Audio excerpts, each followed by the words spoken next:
नमस्कार, आप लाइव बिहार देख रहे हैं। मैं हूं राजमोहन तिवारी। देखिए, एनडीए के अंदर तमाम उठापटक के बाद आखिरकार आज भारतीय जनता पार्टी ने अपने पहली लिस्ट उम्मीदवारों की जारी कर दी।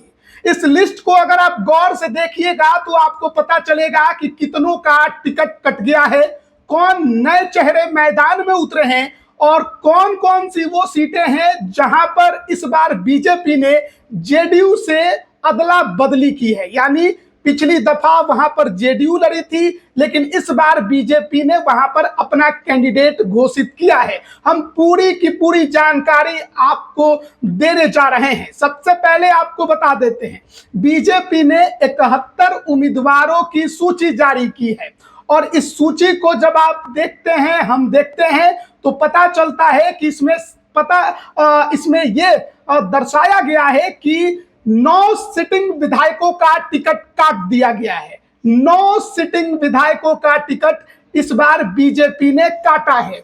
उन विधायकों की भी चर्चा कर लेते हैं और उस सीट की भी चर्चा कर लेते हैं और जिन्हें नया उम्मीदवार बनाया गया है उसकी भी चर्चा कर लेते हैं। सबसे पहला नाम है औराई विधानसभा। इस सीट पर विधायक थे रामसूरत राय, लेकिन इस बार उनकी जगह पर पूर्व सांसद अजय निषाद की पत्नी रमा निषाद को उम्मीदवार बनाया गया है। सीतामढ़ी विधानसभा में मिथिलेश कुमार बीजेपी के विधायक थे, लेकिन उनका टिकट काटकर पूर्व सांसद सुनील कुमार पिंटू को एडजस्ट किया गया है। राजनगर में रामप्रीत पासवान विधायक थे, लेकिन उनकी जगह पर सुजीत पासवान को बीजेपी ने उम्मीदवार बनाया है।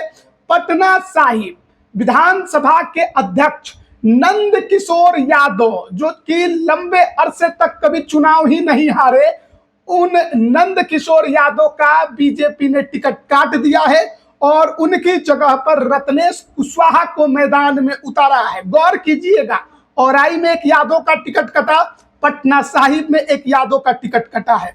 औराई में यादव का टिकट कटा तो मल्लाह को मैदान में उतारा गया। पटना साहिब में यादव का टिकट कटा तो कुशवाहा को मैदान में उतारा गया है। कुमरार से अरुण सिन्हा, कायस्थ समाज के बड़े चेहरे और लगातार जीत रहे थे, खुद ही मैदान से बाहर हो गए और उनकी जगह यहां पर बीजेपी ने संजय गुप्ता को कैंडिडेट बनाया है। आरा से अमरेंद्र प्रताप का टिकट कट गया है, इसकी चर्चा पहले से थी। उनकी जगह पर आरा से बीजेपी ने संगठन के अंदर काम करने वाले, प्रवक्ता के तौर पर लगातार पार्टी का स्टैंड रखने वाले संजय टाइगर को उम्मीदवार बनाया है। नरपतगंज में जयप्रकाश यादव का टिकट काट दिया गया है। यहां भी एक यादव की कुर्बानी, लेकिन उनकी जगह पर एक यादव को ही कैंडिडेट बनाया गया है। नरपतगंज में जयप्रकाश यादव का टिकट काटकर देवंती यादव को उम्मीदवार बनाया गया है। गौरा बोरान, पिछली दफा वीआईपी लड़ी थी, स्वर्णा सिंह यहां से चुनाव जीती थी, बाद में बीजेपी में शामिल हुई। स्वर्णा सिंह इस बार गौरा बोराम में बीजेपी की उम्मीदवार नहीं है, उनके पति सुजीत सिंह को यहां पर कैंडिडेट बनाया गया है। कटोरिया से निक्की हेम्ब्रेम, सिटिंग विधायक, एसटी सीट, उनका टिकट काटकर पूरन लाल टुड्डू को कैंडिडेट बनाया गया है। तो यह सिटिंग विधायकों की जानकारी थी। अब आपको यह भी बता देते हैं कि कौन कौन से वे उम्मीदवार हैं जो पिछली दफा तो बीजेपी के टिकट पर लड़े, लेकिन इस बार उनका भी पत्ता साफ हो गया और उनकी जगह नए चेहरों को मैदान में उतारा गया है।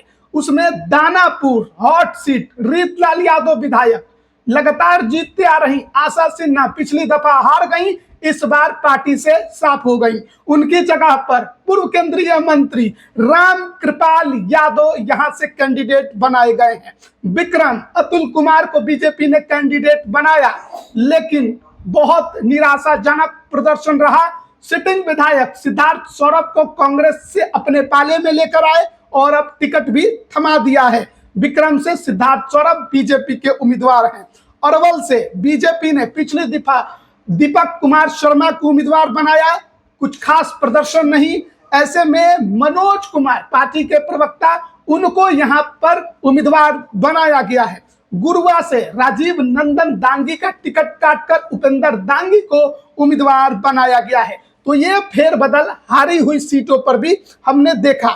इसके अलावा वो सीटें जहां पर पिछली दफा जेडीयू लड़ी लेकिन अब वहां बीजेपी लड़ेगी, उसने अपना कैंडिडेट घोषित कर दिया। उसमें बेगूसराय की सीट तेघरा में बीजेपी पिछली दफा नहीं लड़ी थी, जेडीयू लड़ी, लेकिन यह सीट इस बार बीजेपी के खाते में आ गई है।